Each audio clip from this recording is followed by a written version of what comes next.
Ao comprar uma sopa quente para uma cigana que tremia de frio perto da entrada do metrô, Helena se apressava para a consulta com o cirurgião quando a própria mulher segurou seu braço. Os dedos eram frios, mas firmes. Os olhos escuros a encaravam com uma intensidade perturbadora. "Espere", disse a cigana com voz rouca e segura. "Sua vida está em perigo. Sua doença é mentira. Seu marido e o médico estão enganando você. Querem levá-la para uma cirurgia e você pode não sair viva." O coração de Helena disparou.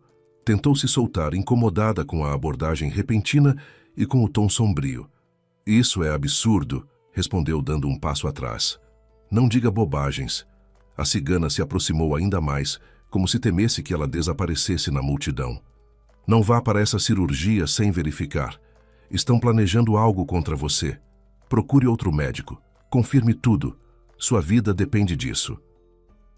Helena conseguiu se desvencilhar e seguiu apressada, irritada, convencida de que aquilo não passava de uma tentativa dramática de assustá-la. Ainda assim, as palavras continuaram ecoando em sua mente. Sua vida está em perigo. Horas depois, tomada por uma inquietação que não conseguia ignorar, decidiu procurar outro médico para confirmar o diagnóstico. Bem-vindos ao canal Recanto das Histórias. Antes de começarmos, escrevam de onde estão nos assistindo. Isso é muito especial para nós. Desejamos uma excelente audição desta história. Helena ajeitou a gola do casaco e empurrou a pesada porta de vidro da clínica particular Medlife. O saguão a recebeu com aroma de café sofisticado e perfume suave de flores frescas. Um grande vaso de lírios brancos enfeitava a recepção. O piso de mármore claro refletia a iluminação discreta. Sofás de couro macio alinhavam-se ao longo das paredes, enquanto uma música clássica suave ecoava por alto-falantes invisíveis. Tudo ali transmitia respeitabilidade e confiança. Aos 52 anos, Helena sabia que era preciso prestar mais atenção ao próprio corpo. Ainda assim, vinha adiando o exame de rotina havia cerca de 3 meses. Sempre surgia algo mais urgente: a reforma da casa de campo, a visita dos netos nas férias ou os cursos de cerâmica para os quais a amiga Tamara a arrastava com entusiasmo. Mas Genivaldo insistira. "Helena, faz 1 ano que você não se examina." "Trabalho com oncologia e vejo todos os dias onde a negligência pode levar. Vá à clínica. Eu mesmo cuido de tudo." Ele trabalhava ali havia aproximadamente 12 anos. Começara como médico comum e, com o tempo, tornara-se chefe do departamento de oncologia. Helena sempre se orgulhara da trajetória dele. Nem todo homem conseguia construir uma carreira tão sólida. Estavam casados havia 28 anos. Nos últimos tempos, porém, viviam mais como vizinhos do que como marido e mulher. Cada um tinha seu quarto, seus hábitos e seu próprio círculo social. Helena nunca reclamara. Acreditava que muitos casais da idade deles viviam assim, com menos paixão, mas com estabilidade. A recepcionista sorriu de forma profissional. "Helena Carvalho, o Dr. Genivaldo está aguardando a senhora. 3º andar, sala 312. No elevador, Helena observou o próprio reflexo na parede espelhada. Estava pálida, com olheiras profundas. Havia 1 semana dormia mal. Acordava quase sempre às 3 da manhã e permanecia deitada, encarando o teto no escuro. Talvez fosse apenas a idade, talvez fosse algo mais. O corredor do 3º andar lembrava-o de um hotel sofisticado, carpete espesso, quadros elegantes, vasos com flores naturais. Helena caminhou até encontrar a porta com a placa: Dr. Genivaldo Carvalho, chefe do departamento de oncologia. Bateu levemente e entrou. Genivaldo estava atrás da grande mesa, concentrado no monitor do computador. Não levantou o olhar de imediato. "Sente-se. Só 1 minuto." Helena acomodou-se na poltrona diante dele e percorreu o consultório com os olhos. Já estivera ali inúmeras vezes, mas sempre se surpreendia com a impessoalidade do ambiente. Nenhuma foto da família, nenhuma lembrança de viagens. Apenas diplomas emoldurados, livros técnicos e uma grande ficus no canto, provavelmente artificial. Quando ele finalmente se afastou da tela, Helena o observou com atenção. Aos 56 anos, tinha cabelos grisalhos nas têmporas e usava óculos de armação dourada fina. Anos atrás, ela se apaixonara pela firmeza dele, pela segurança com que tomava decisões. Agora, aquela mesma postura lhe parecia uma barreira fria e intransponível. Recebia os resultados dos seus exames e das imagens. Algo na voz dele fez Helena se endireitar. Não foi exatamente o tom, mas uma tensão contida. E então, o que descobriram? Genivaldo tirou os óculos e esfregou a ponte do nariz. Helena conhecia aquele gesto. Ele fazia isso sempre que precisava dar uma notícia difícil. Mas naquele momento, ela não era uma paciente qualquer. Era a esposa dele. Helena, não sei como dizer isso. Você está me assustando. Fale claramente. Ele colocou os óculos sobre a mesa e a encarou. Havia algo estranho em seu olhar. Helena conhecia aquele rosto havia quase 30 anos, mas agora não conseguia decifrar o que via. Compaixão, ansiedade ou algo que ela não queria admitir.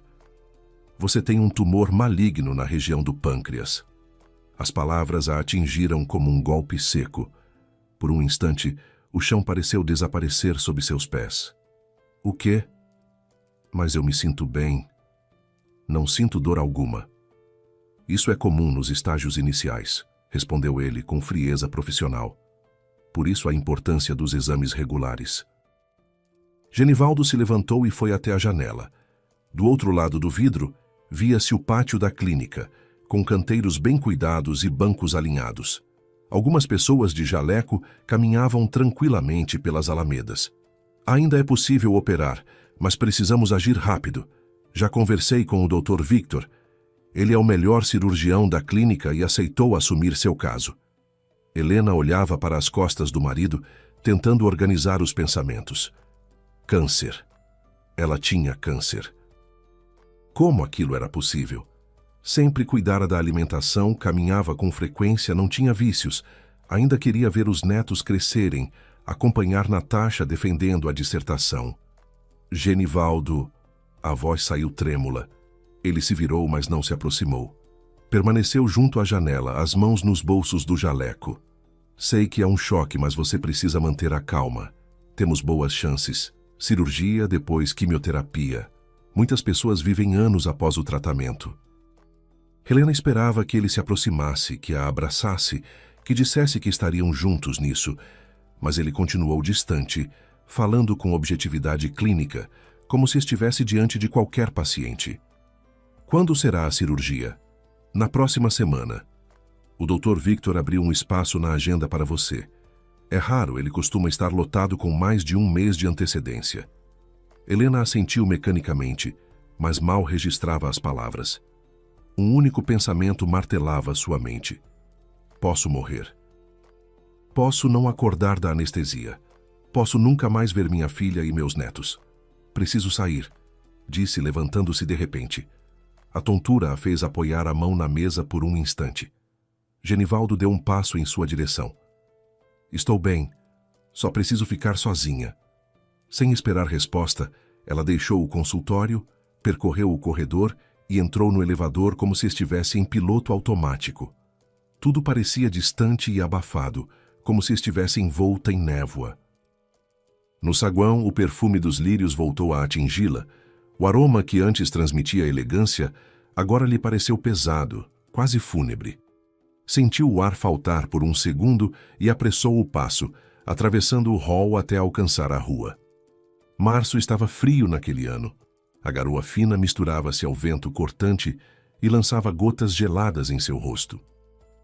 Helena caminhava sem direção, passando por carros estacionados, por uma mercearia iluminada e por um pequeno playground onde, apesar do clima, uma avó embalava o neto no balanço. Sem perceber, chegou ao parque próximo à clínica, sentou-se num banco úmido e frio e começou a chorar. Não sabia quanto tempo permaneceu ali, minutos ou talvez uma hora. Quando as lágrimas cessaram, restou apenas um vazio profundo. Pegou o celular, ficou alguns segundos olhando para a tela e então encontrou o nome de Tamara nos contatos. A amiga atendeu no segundo toque. Helena, onde você está? Ontem te liguei 3 vezes. Queria te chamar para uma exposição no sábado. Helena respirou fundo. Tamara, eu tenho câncer. Do outro lado da linha, houve silêncio. Depois, a voz veio apressada e preocupada. O quê? Onde você está? Vou agora. Não precisa. Só queria ouvir sua voz. Você está sozinha? Genivaldo está com você? Helena sorriu com amargura.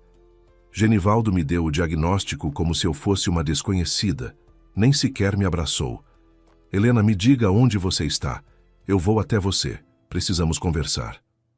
Estou no parque perto da clínica, mas não precisa vir, já vou para casa. Só quero ficar sentada aqui mais um pouco. Tamara insistiu. Pediu que ela ligasse à noite. Helena prometeu e encerrou a chamada.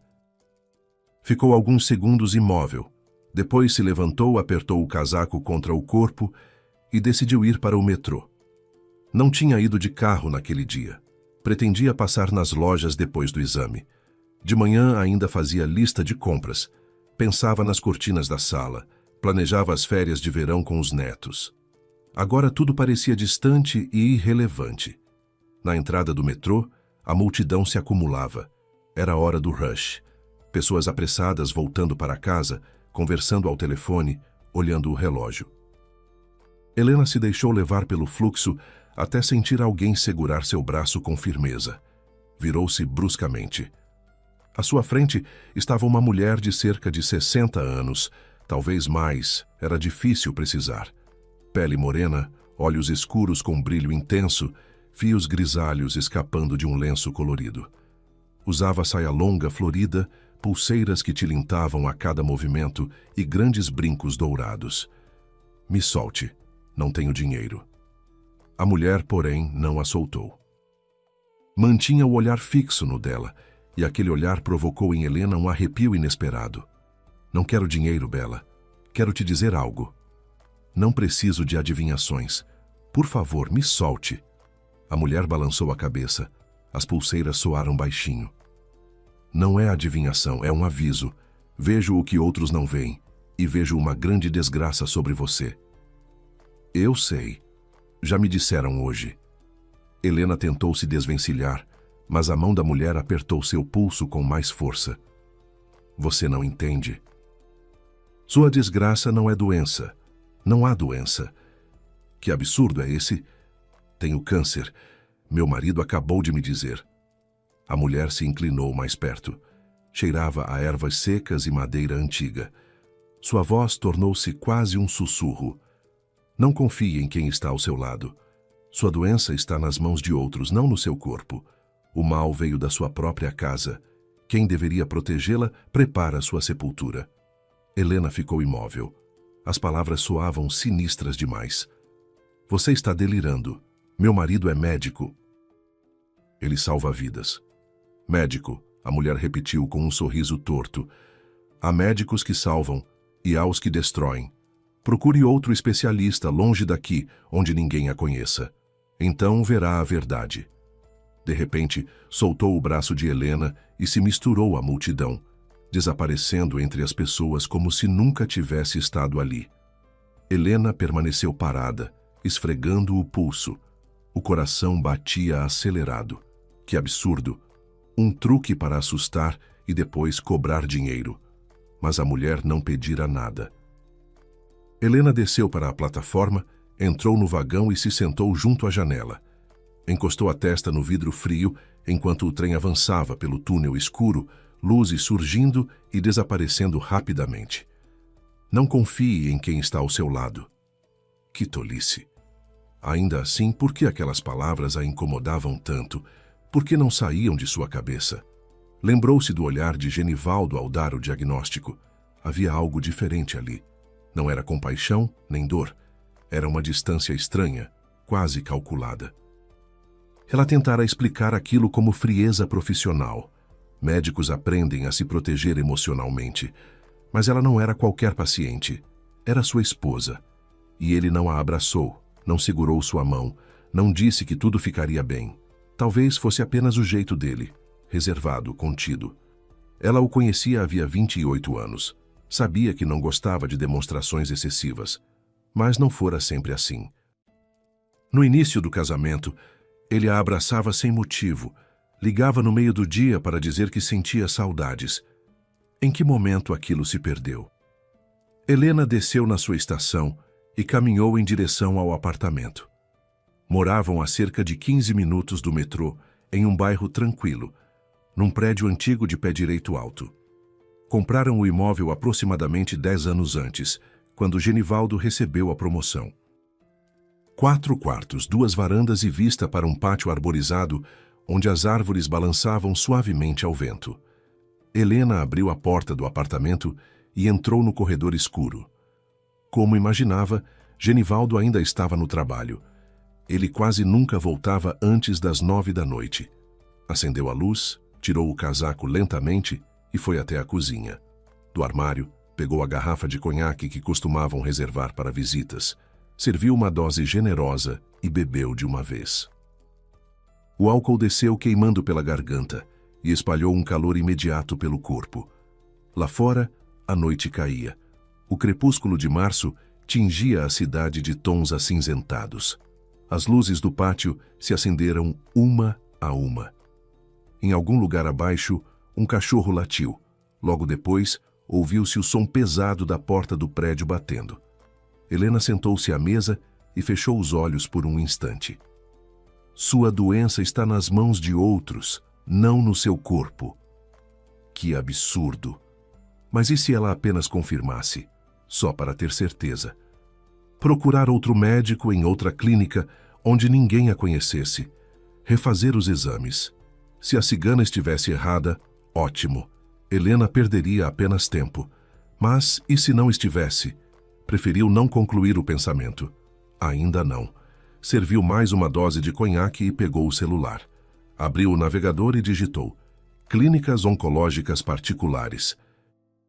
Precisava de um lugar distante do centro, onde ninguém conhecesse o Dr. Genivaldo Carvalho, respeitado chefe de departamento, e, consequentemente, ninguém conhecesse sua esposa. Naquela noite, não conseguiu dormir. Ficou deitada em seu quarto, encarando o teto, enquanto do outro lado da parede ouvia o ronco pesado de Genivaldo. Ele chegara por volta das 10, mencionara algo sobre o jantar que estava na geladeira e se recolhera ao próprio quarto sem sequer perguntar como ela estava ou se precisava de algo. 28 anos de casamento. Em que momento deixaram de ser próximos? Helena tentava identificar um ponto exato, mas não encontrava. Tudo acontecera aos poucos, quase sem perceberem. Primeiro, quartos separados. Ele dizia que voltava tarde e não queria perturbá-la. Depois, férias separadas. Ele em congressos, ela viajando com amigas. E então passaram a viver sob o mesmo teto, mas em mundos paralelos. Helena sempre acreditara que isso era natural depois de tantos anos. A paixão diminuía, restava o hábito. E hábito também podia ser uma forma de amor. Mas agora, no silêncio do quarto escuro, ela duvidava. Quando fora a última vez que Genivaldo lhe dissera algo carinhoso? Ou que a abraçara ali em casa, longe dos olhares dos outros? Não conseguia se lembrar. O relógio marcava 3 da manhã. Helena levantou-se, vestiu o roupão e foi até a cozinha. Serviu um copo de água e se sentou perto da janela. O pátio estava vazio. Apenas um poste iluminava o playground. Os balanços se moviam levemente com o vento. As palavras da cigana voltaram à mente. Aquele que deveria proteger está preparando sua sepultura. Era insano. Genivaldo era seu marido, pai de sua filha. Construíram juntos aquela vida, o apartamento, a casa de campo, as economias.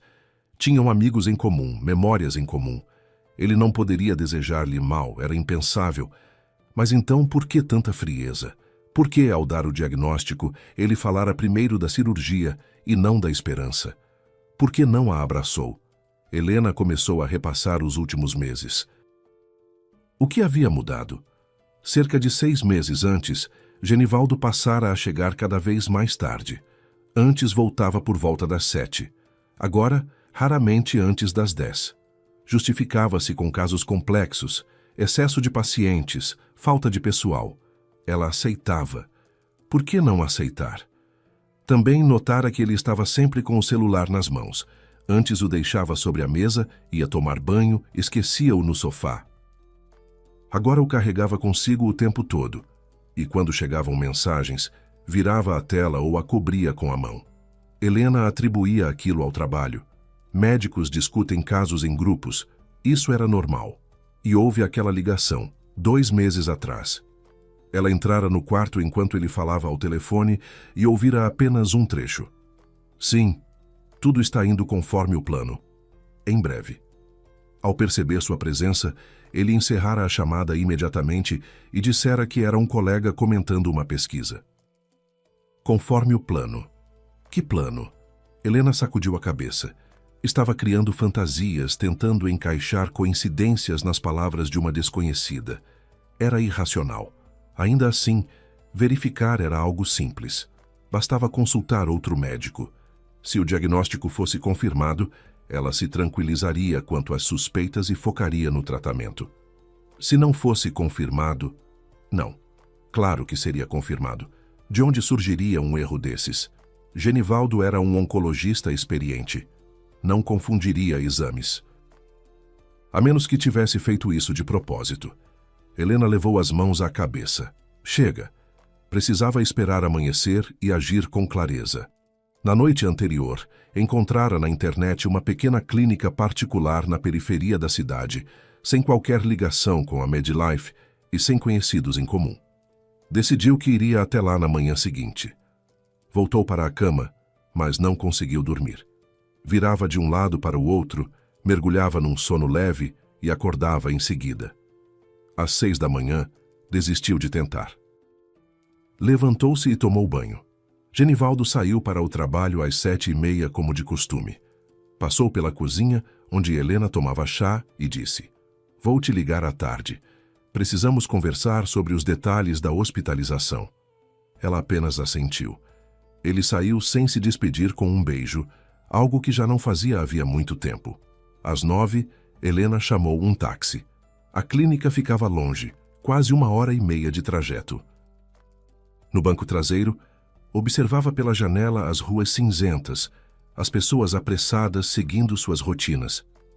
Todos pareciam viver preocupações comuns, trabalho, filhos, compromissos. E ela estava indo confirmar se o próprio marido poderia estar planejando sua morte. A clínica da saúde ocupava o térreo de um prédio residencial simples, em um bairro comum da periferia, nada de mármore ou café sofisticado.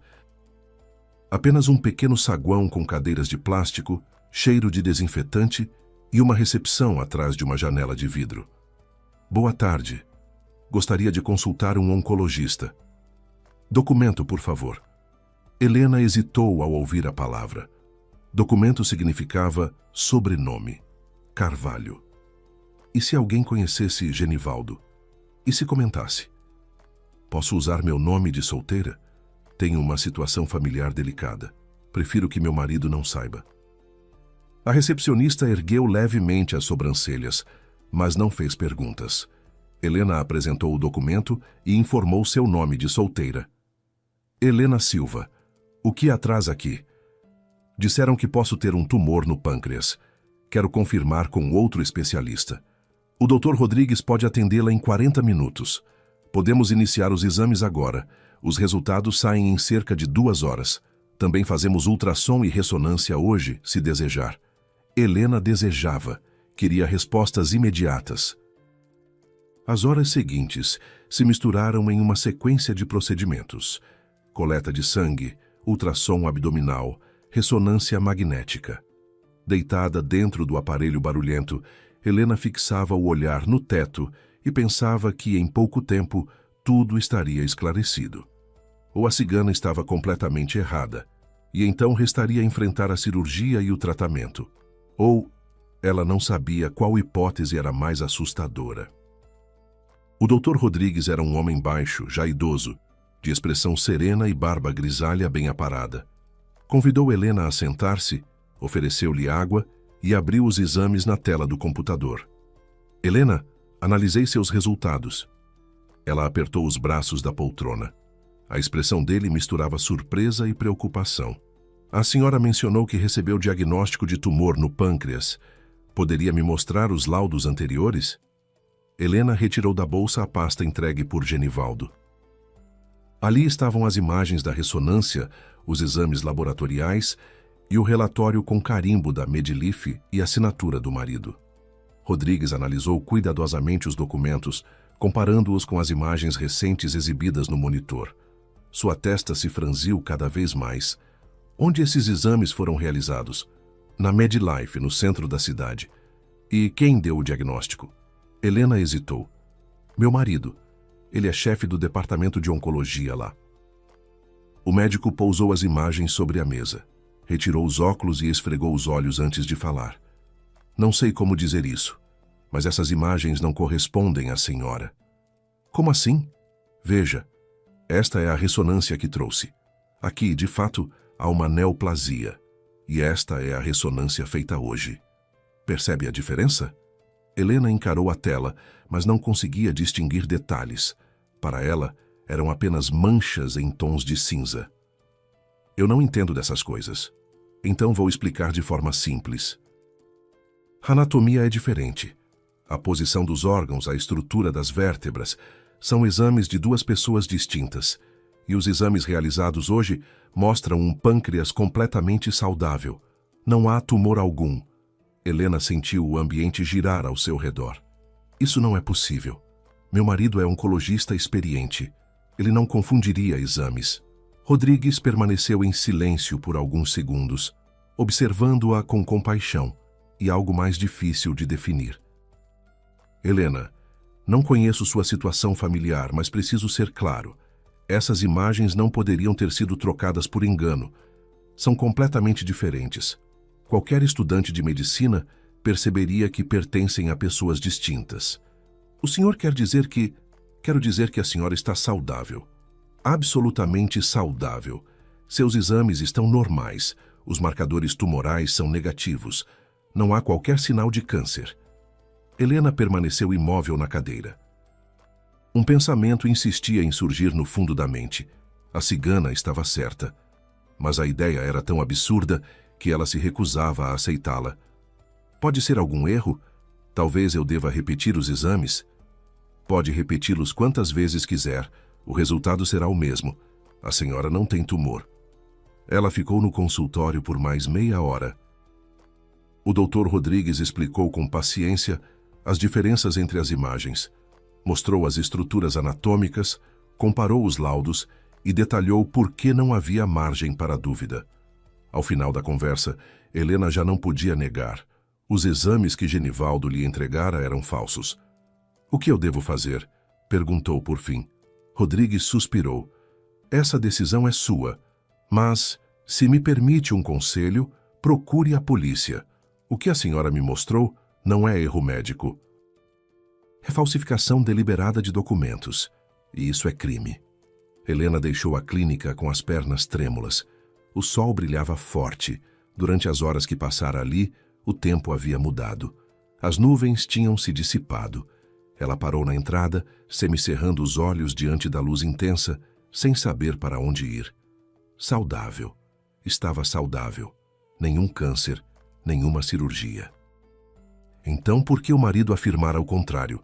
Por que substituíra os exames? Por que a enviara ao cirurgião? E a cigana falara sobre retirar parte do pâncreas saudável. Agora tudo fazia sentido. Removeriam um órgão que não tinha qualquer doença. O mal veio de sua casa. As pernas vacilaram e Helena precisou se apoiar no corrimão. Uma mulher que saía da clínica se aproximou. Está passando mal? Quer que eu chame um médico? Não, obrigada. Só fiquei tonta. Desceu os degraus e se sentou em um banco próximo. Pegou o celular. Suas mãos tremiam tanto que mal conseguia digitar. Na busca, escreveu: detetive particular. Se Genivaldo estava planejando algo, ela precisava de provas. Precisava de alguém experiente, alguém que soubesse investigar. alguém em quem pudesse confiar. Percorreu alguns sites até parar em um perfil.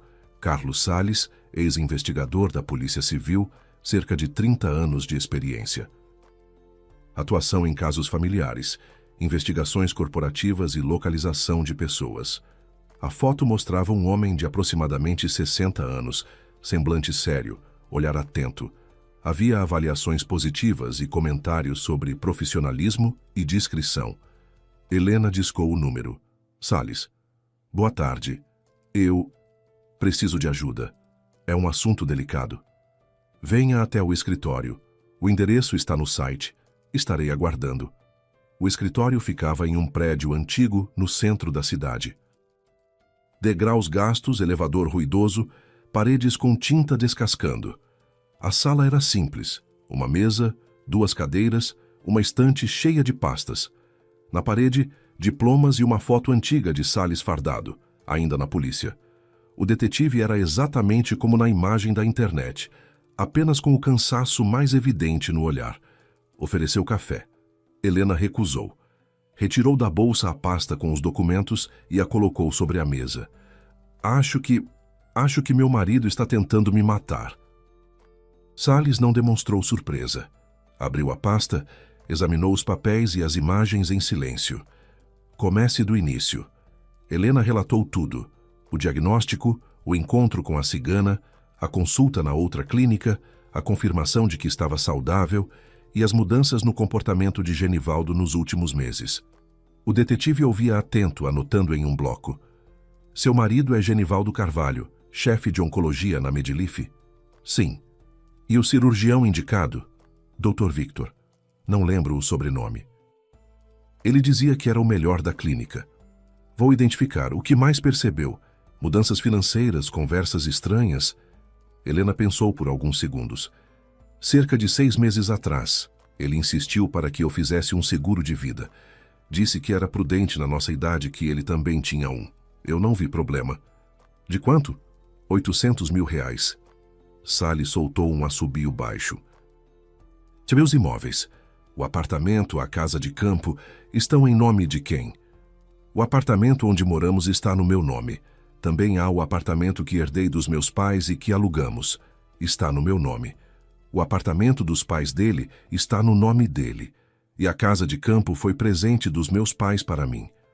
Então, se algo acontecer com a senhora, seu marido receberá o valor do seguro e herdará todos esses bens? Helena sentiu o estômago revirar. Sim, é isso mesmo. Salles fechou o bloco de anotações. Helena, vou assumir seu caso. Precisarei de algumas semanas para levantar informações. Até lá, haja normalmente. Não demonstre nenhuma suspeita. Isso é fundamental. E se ele insistir na internação para a cirurgia, ganhe tempo. Diga que quer outra opinião, que está com medo, que precisa se preparar. Qualquer coisa, mas não aceite ser internada. Helena assentiu, ainda com as mãos trêmulas. O senhor acha que ele realmente pretende me matar? Salles sustentou o olhar dela por alguns segundos. Ainda não tiro conclusões. Trabalho com fatos. Mas o que a senhora me relatou é extremamente sério.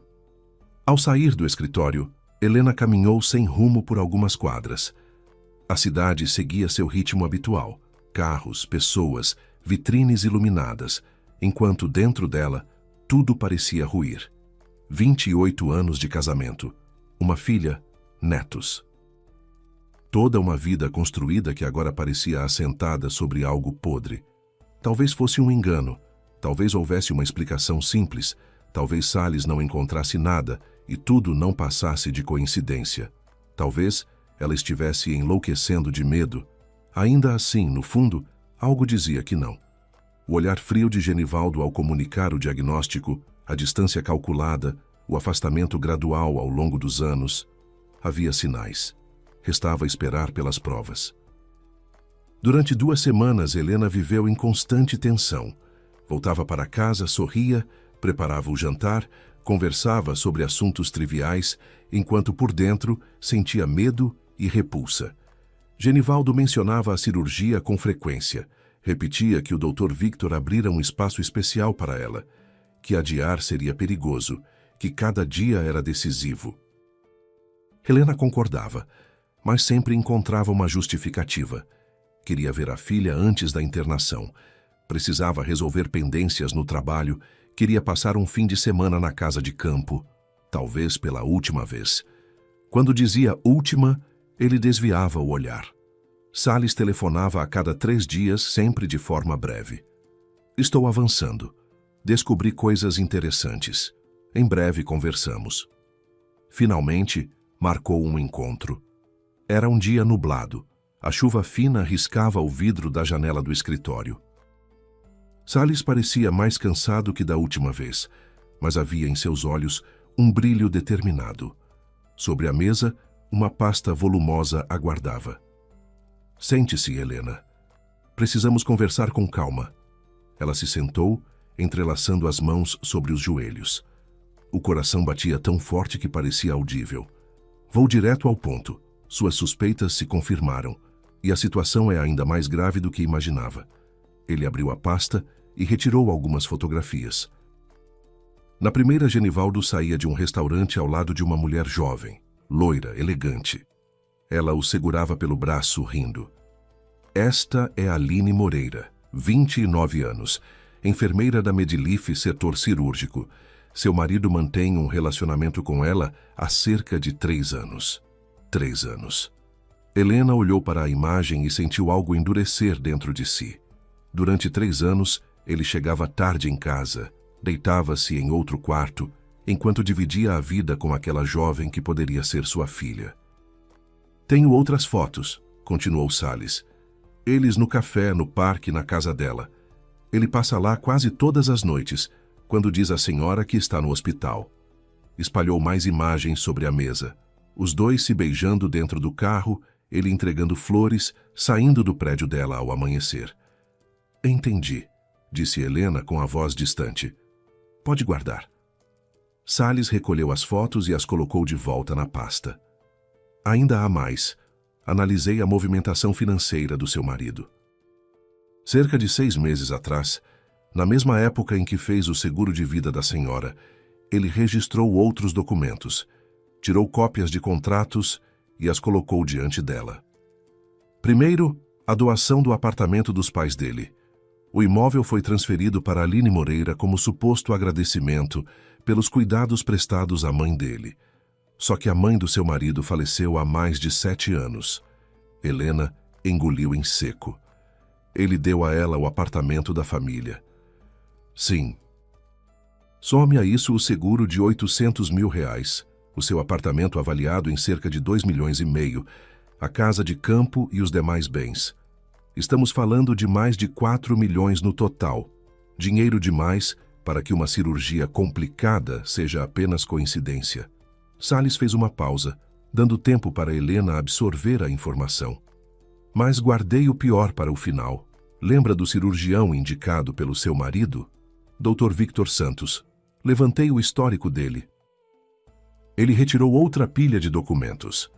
Nos últimos 5 anos, Santos esteve envolvido em 3 mortes durante cirurgias. Todas as vítimas eram mulheres entre 45 e 60 anos, com patrimônio considerável e seguro de vida. E todas foram encaminhadas a ele pelo Dr. Genivaldo Carvalho. Helena sentiu o estômago revirar. O senhor está dizendo que... Estou dizendo que há um padrão. 3 mortes em 5 anos não são mero azar. Não parecem simples erros médicos. Indicam um esquema. Seu marido não seria o primeiro caso. Carvalho e Santos parecem atuar em conjunto. Ele falou com firmeza contida. Pelo que apurei, eles se aproximam de homens insatisfeitos com o casamento, mas que não querem enfrentar um divórcio e dividir bens. Num divórcio, metade do patrimônio seria perdida. Já com a morte da esposa durante uma cirurgia, o viúvo herda tudo, além do seguro. Depois parte do valor retorna para Carvalho e Santos, disfarçado como honorários médicos ou doações. Mas como encontram esses homens? Perguntou Helena, quase sem voz. Carvalho circula em ambientes de alto padrão. Eventos médicos, encontros empresariais, círculos influentes. Alguém comenta problemas conjugais, Alguém insinua que gostaria de começar uma nova vida sem escândalo. Ele observa e, no momento certo, apresenta uma solução. A esposa adoece, a cirurgia dá errado, o marido torna-se um viúvo devastado e financeiramente favorecido. Helena sentiu um frio percorrer a espinha. Isso é monstruoso. É um negócio ilegal, cruel e extremamente lucrativo. Salles abriu outra pasta. Investiguei os 3 viúvos anteriores. Em menos de 1 ano após a morte das esposas, todos fizeram aquisições relevantes. Imóveis, carros, viagens. E todos transferiram valores significativos para contas ligadas a Carvalho. Oficialmente como pagamentos médicos ou contribuições beneficentes. Mas os números são claros, entre 300 e 500 mil reais cada um. Helena lembrou-se de quantas vezes Genivaldo chegara em casa abatido, dizendo que perdera uma paciente apesar de todos os esforços. Ela o consolava, acreditando em sua dedicação. Agora compreendia que talvez estivesse calculando lucros enquanto falava em fracasso. Tenho os nomes dessas mulheres, continuou Salles. A primeira foi Lúcia dos Santos, 54 anos. Morreu há cerca de 4 anos durante cirurgia para a retirada de um suposto tumor no estômago. O marido, dono de uma rede de oficinas, comprou um apartamento no litoral 6 meses depois e se casou com uma mulher bem mais jovem. Transferiu 400 mil reais para uma conta vinculada a Carvalho. Meu Deus, murmurou Helena. A segunda foi Natália Pereira, 47 anos, diagnóstico de tumor no pâncreas. Complicações cirúrgicas. O marido herdou a parte dela em um negócio familiar que ela própria criara e vendeu por 2 milhões. 300 mil foram pagos como consultas especializadas. E a terceira foi Olga Silva, 51 anos. Caso de câncer de pulmão com metástases. Cirurgia considerada de alto risco. O marido era diretor de uma construtora. Consegui localizar a irmã dela, que me contou algo relevante. Salles pegou um gravador e apertou o play. Uma voz feminina, carregada de dor, ecoou na sala. Olga era saudável. Nunca fumou, praticava exercícios, fazia exames todo ano. De repente disseram que era câncer avançado e precisava operar com urgência. Eu implorei para que buscasse outra opinião, mas ela confiava no Dr. Carvalho. O marido apressava tudo, dizia que cada dia era decisivo. Depois afirmaram que o coração não resistiu à anestesia. E ele nem chorou no funeral, ficou olhando o relógio o tempo todo. A gravação terminou. Salles desligou o aparelho e o guardou em silêncio. A irmã dela tentou processar, mas não conseguiu nada, continuou Salles. Não havia provas, documentação aparentemente regular, assinaturas corretas, laudos bem elaborados. O marido fazia o papel de viúvo devastado. Os médicos alegavam que, em oncologia, o desfecho é imprevisível. Complicações acontecem. E, 3 meses depois, o viúvo já morava com a amante no apartamento da esposa falecida.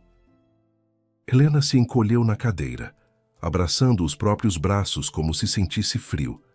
3 mulheres, 3 vidas destruídas por dinheiro, e ela poderia ter sido a 4ª. O que devo fazer, seu Carlos? Ir à polícia com tudo isso? Mas o senhor mesmo disse que não há provas suficientes. A irmã daquela mulher tentou e não conseguiu nada. Salles inclinou-se levemente para a frente. Ela não tinha o que temos agora. Não tinha uma vítima viva capaz de testemunhar. Além disso, por meio de contatos nos órgãos competentes, obtive informações preliminares sobre comunicações frequentes entre seu marido e o cirurgião. Ainda não são provas definitivas, mas indicam coordenação. Para avançarmos, precisamos de evidências sólidas, obtidas de forma legal. Helena respirou fundo. O que precisa ser feito? Já marquei uma reunião com uma delegada que atua em casos desse tipo. Chama-se Marina Costa. É experiente e demonstrou grande interesse quando mencionei seu caso. Por quê? Porque há cerca de 6 meses, a irmã de Olga Silva procurou justamente essa delegada.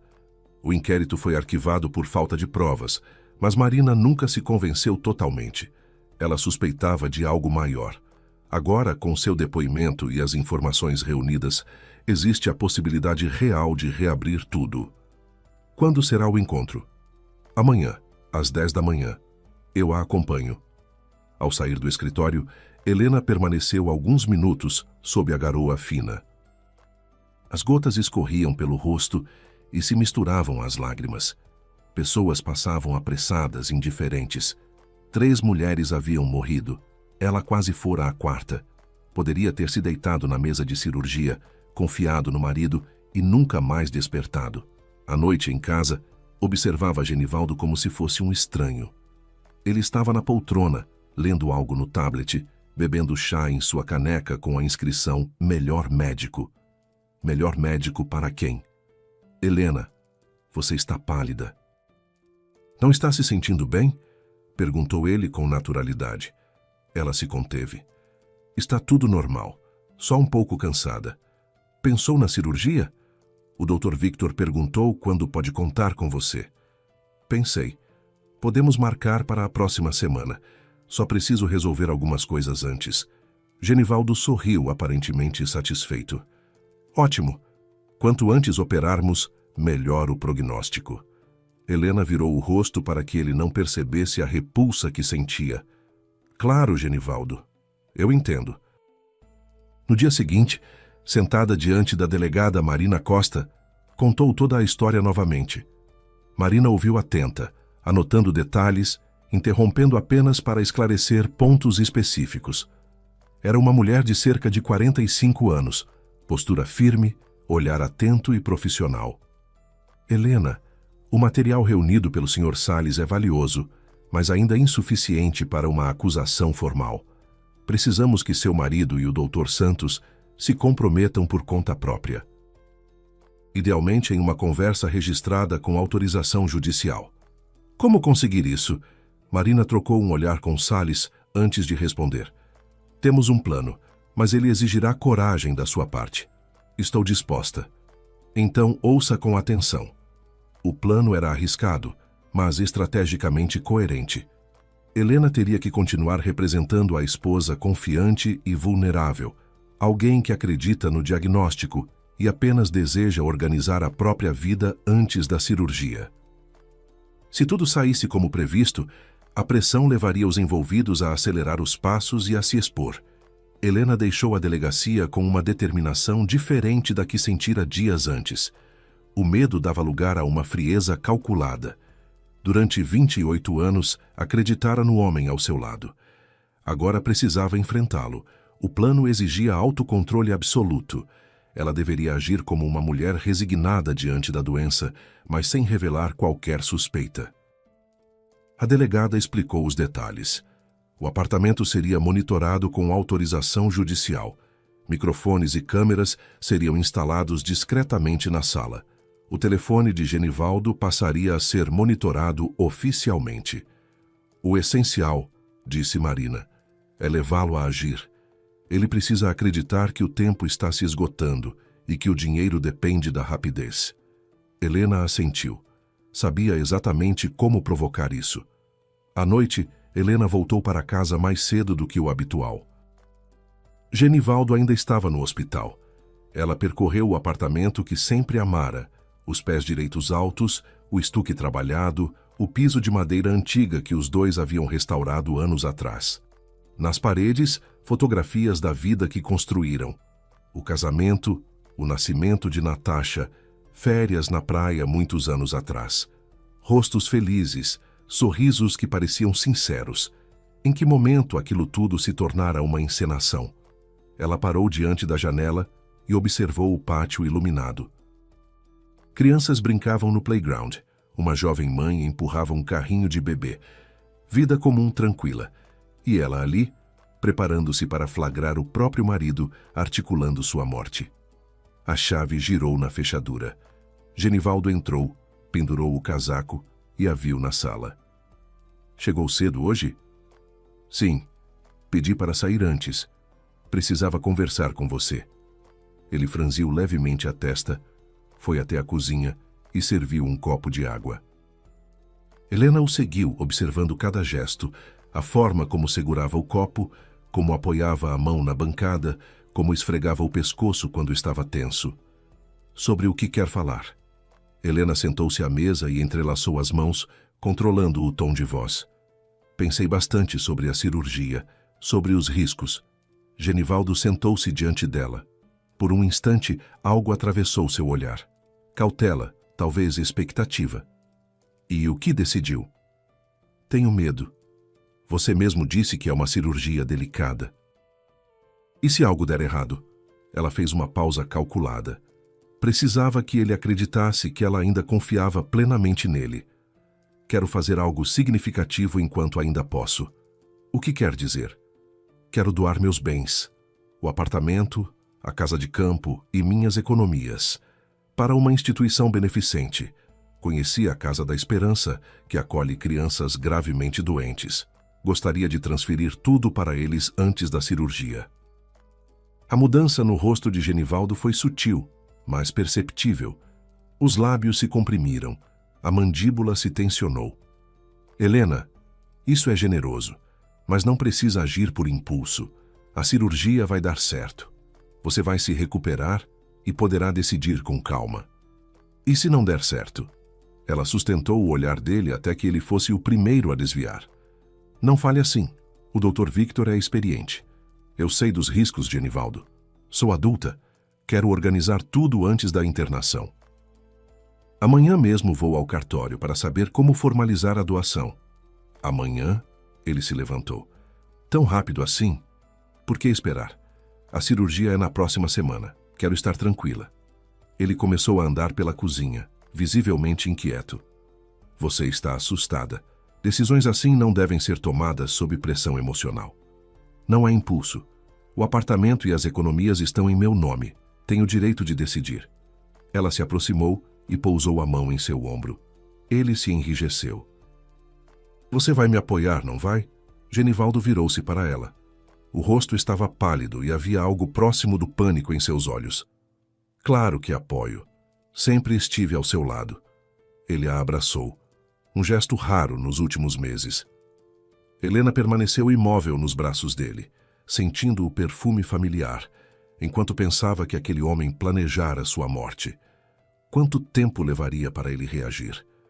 A resposta veio menos de 20 minutos depois. Genivaldo disse que precisava resolver algo do hospital e se trancou no escritório. Helena ficou na cozinha, fingindo lavar a louça, mas contava cada segundo. Do lado de fora, em um veículo discreto estacionado na rua, a equipe autorizada pela justiça monitorava a linha telefônica. Mais tarde, na delegacia, Helena ouviu a gravação. A voz de Genivaldo estava apressada, tensa. Victor, temos um problema. Urgente. O que houve? Helena quer doar o apartamento e as economias para a caridade. Disse que amanhã vai ao cartório. Houve um breve silêncio. Em seguida, a voz de Santos, contida e irritada. Droga. Por que ela resolveu isso agora? Ela diz que quer fazer uma boa ação antes da cirurgia, caso algo dê errado. Estamos falando de quase 3 milhões destinados a um lar infantil. Então, precisamos acelerar, respondeu Santos, sem hesitar. Quando há uma brecha na agenda? Amanhã e depois estão completamente cheios. Talvez quinta-feira. Quinta já é tarde demais. Até lá ela pode formalizar a doação. Tem que ser antes, amanhã. Como amanhã? Não posso cancelar cirurgias agendadas. Isso levantaria suspeitas. Então encaixe à noite. Diga que surgiu uma vaga urgente, que houve alteração nos exames. Invente uma piora. Afirme que é arriscado esperar. Nova pausa. A voz de Genivaldo soou mais baixa. Victor, e se ela se recusar? Não vai. Você é o marido dela. É médico. Ela confia em você. Pressione. Diga que é questão de vida ou morte. E se ainda assim...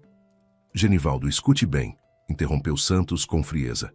Já fizemos isso 3 vezes, e tudo saiu perfeito. Não é hora de hesitar. Se você recuar agora, nós 2 estaremos perdidos. Não só por causa da Helena, mas por causa das outras 3. Lúcia, Natália, Olga. Se um caso vier à tona, os outros também virão. Então se controle e faça o que precisa ser feito. Houve silêncio. Depois, a voz de Genivaldo abafada. Está bem, vou falar com ela hoje. Tentarei convencê-la a se internar amanhã. Ótimo, deixo tudo preparado. À noite ela estará na mesa de cirurgia. E de manhã? De manhã você será um viúvo rico. Não fale assim. A consciência resolveu aparecer? Tarde demais, Genivaldo. Muito tarde.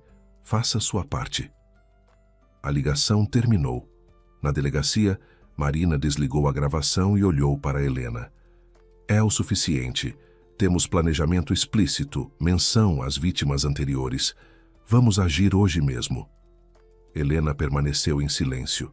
As palavras ainda ecoavam. De manhã você será viúvo. Ditas com a mesma naturalidade de quem comenta a previsão do tempo. Quando? Daqui a 1 hora. A equipe já está posicionada. Santos será detido na clínica e seu marido em casa. É melhor a senhora permanecer aqui até tudo terminar. Helena balançou a cabeça. Não, quero estar lá. Quero olhar nos olhos dele quando colocarem as algemas. Marina a observou por alguns segundos, depois concordou. Fique ao lado, não interfira e não diga nada, combinado? A operação começou às 9 da noite. Helena ficou na entrada do prédio, envolta no casaco, enquanto viaturas discretas paravam e agentes desciam rapidamente. Marina coordenava pelo rádio. Subiram até o 5º andar e tocaram a campainha. Genivaldo abriu a porta de roupão segurando uma xícara de chá. O que significa isso? Genivaldo Carvalho? O senhor está detido por suspeita de tentativa de homicídio e associação criminosa. A xícara caiu no chão, estilhaçando-se no piso. O chá se espalhou pela madeira. Ele empalideceu e, ao erguer o olhar, viu Helena atrás dos policiais. Seus olhos se encontraram por alguns segundos. Primeiro veio a incredulidade, depois o entendimento e, por fim, um vazio assustador. Helena, é um engano. Posso explicar? Ela não respondeu. Apenas observou enquanto os agentes algemavam suas mãos e o conduziam ao elevador. Ele ainda tentou falar, mas as palavras não saíam. Ao mesmo tempo, na clínica Medlife, Santos também era preso. Diferente de Genivaldo, tentou resistir e empurrou um dos policiais antes de ser contido. Durante a busca em seu consultório, foram encontrados documentos, listas de pacientes, registros financeiros e anotações que detalhavam esquemas de encaminhamento. No apartamento de Aline Moreira, os investigadores apreenderam trocas de mensagens com Genivaldo, centenas de conversas sobre planos futuros, imóveis no exterior, carros, viagens. Ela alegou desconhecer qualquer crime, mas o conteúdo indicava que sabia mais do que admitia. O julgamento ocorreu cerca de 4 meses depois. Helena sentou-se no plenário e observou o homem com quem vivera quase 30 anos. Genivaldo parecia mais magro e envelhecido. O terno elegante fora substituído pelo uniforme cinza do sistema prisional. As mãos, antes firmes e precisas no centro cirúrgico, agora estavam entrelaçadas diante do corpo. Ao lado dele, no banco dos réus, estava Santos, que mantinha uma postura mais combativa, tentando contestar as acusações. No entanto, as provas eram consistentes: gravações das conversas, registros financeiros, documentos falsificados e depoimentos de testemunhas. Compareceram ao julgamento familiares das 3 vítimas. A irmã de Olga Silva, que buscava justiça havia anos.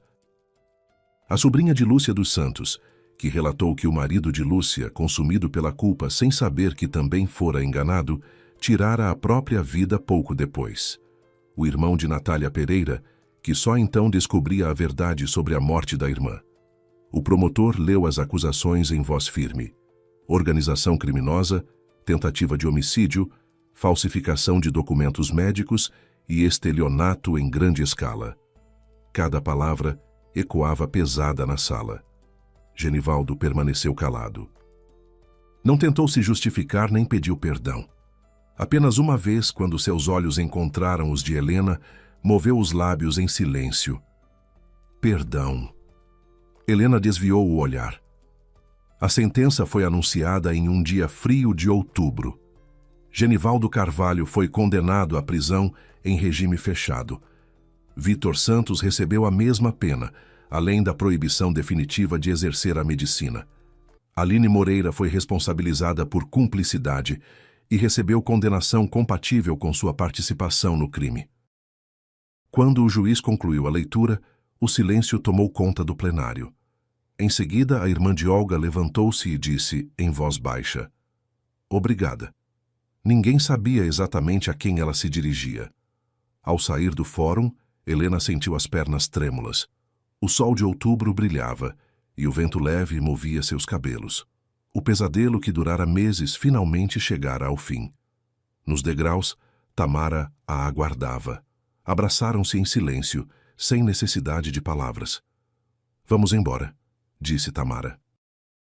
Já foi suficiente. No carro, Helena observava a cidade passar pela janela.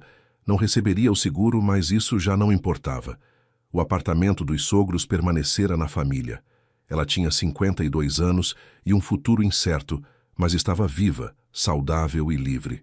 Cerca de um mês após o julgamento, Helena reuniu-se com a irmã de Olga e com familiares das outras vítimas. Encontraram-se em um pequeno café, compartilharam lembranças, choraram e decidiram transformar a dor em algo útil. Assim nasceu uma fundação de apoio a vítimas de fraudes médicas. Helena assumiu a liderança do projeto. A organização passou a oferecer orientação jurídica, perícias independentes e apoio psicológico. No primeiro ano, cerca de 20 famílias receberam auxílio. Natasha começou a visitar a mãe todos os fins de semana. A relação entre elas se fortaleceu como nunca antes. Os netos enchiam o apartamento de risadas, passos apressados e o aroma das panquecas que Helena preparava aos domingos. Um ano depois da sentença, Helena estava novamente à janela, observando o mesmo pátio com árvores e o playground de sempre. Tudo parecia mais luminoso. Lembrou-se da cigana na entrada do metrô, a mulher que a alertara quando ninguém mais o fez. Helena voltou várias vezes à estação, perguntou a comerciantes e passageiros, mas ninguém soube informar quem ela era. Talvez tivesse sido coincidência. Talvez não. Algumas coisas simplesmente acontecem no momento certo. O telefone tocou. Era Tamara. "Está em casa? Fiz uma torta. Posso passar aí?" "Claro, vou preparar o café." Helena desligou sorrindo. Pela primeira vez em muito tempo, sorria sem esforço. O sol entrava pela janela, a amiga estava a caminho, os netos viriam no sábado. Ela estava viva. E isso bastava. Obrigado por acompanharem esta história no canal Recanto das Histórias. Se ela tocou você de alguma forma, deixe seu like para apoiar o canal. Escreva nos comentários o que achou e inscreva-se para não perder as próximas narrativas.